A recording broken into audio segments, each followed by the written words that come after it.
They may not live long, but they sure are pretty. Let's talk about Pilea.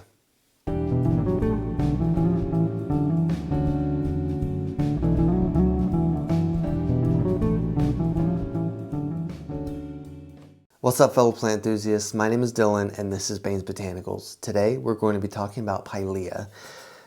There are a few different species of Pilea that you see as houseplants. This particular one is usually called a watermelon Pilea, and I believe the species is Pilea kaderi, if I'm saying that correctly.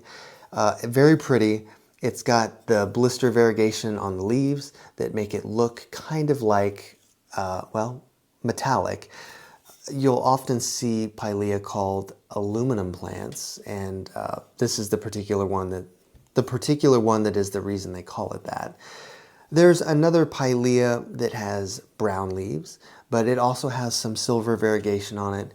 And the brown-leafed one, I can't remember the species off the top of my head, but there is kind of a regular leaf version of it, and there's also a long leaf version of it that I've seen called the Dark Mystery. And these guys are interesting.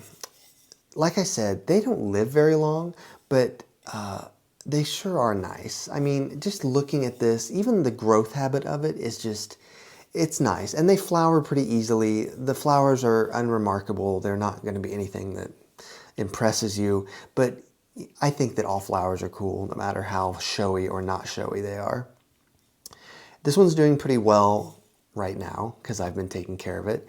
But these guys are thirsty. So let's, before I get that far, here is the taxonomy information for Pilea. And like I said, as far as care goes, you can keep these in medium light, maybe even low light. I keep mine under a grow light, so I'm always an advocate for bright indirect light, not direct sun, of course, because they will burn. But you could probably get away with medium light. Water is where a lot of people lose these because, like I said, they are thirsty. And if the soil dries out, like I'm already looking and I have a couple of like dead leaves in here.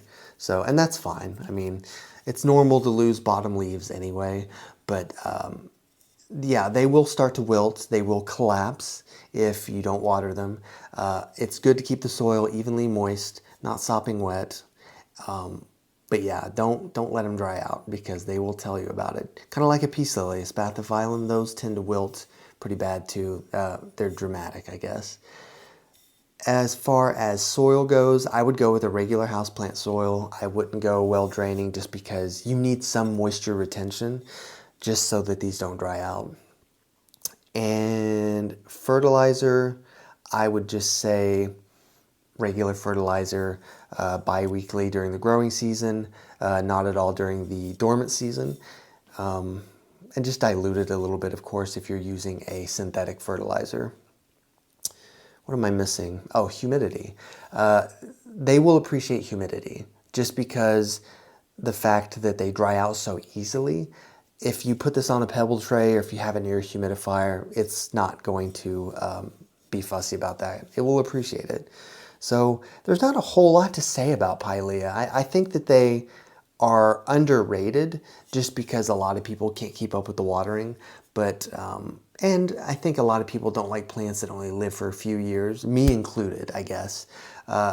Like, that's one of the reasons I never got into Pilea more than this. Or what's another one? Bromeliads don't tend to live very long either. Once they flower, they start to decline. So yeah. Let me know if you guys have any other interesting species of Pilea, because like I said, I've only ever really seen this one and the brown one. So I'm sure there's other ones out there. Let me know in the comments. Thank you guys so much for your support. I really love talking to you guys, and I've enjoyed this journey of learning together. And yes, thank you so much. I'm going to get some more videos out real soon. What are we on? We are in the middle of peas. So that is an interesting letter for plants, that's for sure. I think that's all I have.